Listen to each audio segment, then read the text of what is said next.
Good morning. This morning we're going to go over planks, just modifications of planks, different kinds of planks, just planking in general. My favorite plank is a side plank. I love to do side plank. And this is going to be interesting. We have Puppy and we have Zane here, so we'll see what happens this morning. First thing I want to start with is a side plank, and I want to start with, a lot of times you hear that shoulders hurt, neck hurts, wrist hurt, those joints like that hurt, and I think that if you can take the tension off of those joints and really focus on engaging the core, then all that tension and pain goes away with that. So I want to start with a very basic side plank, and when I say basic, it's still very challenging. The only thing you're isolating is your side. So starting with, Zane, can you take your truck to the other side, please? With your knees out in front of you, so knees and hips are both at 90 degrees. You're gonna come down onto your forearm, and then all of the weight is gonna end up onto your knees. You're gonna lift your hips up, and you're gonna make a rainbow right here. And so all of the engagement and work is coming from right here. If you have pain in your shoulder, make sure that your elbow is directly below your shoulder, or make sure that you really have this engaged and turned on. You're just lifting the hips up and making a nice rainbow.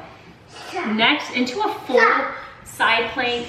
The one thing that I see a lot with people is that your back needs to be long. The lower back needs to be long.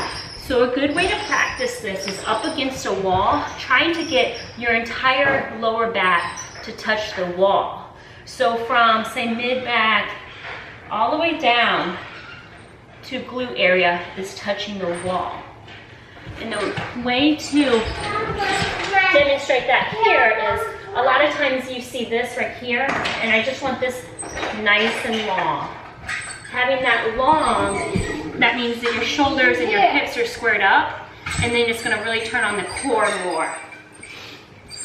All right, another plank position that I love, I call it a floating tabletop. I don't even know if it's a position, if it's just something I've done.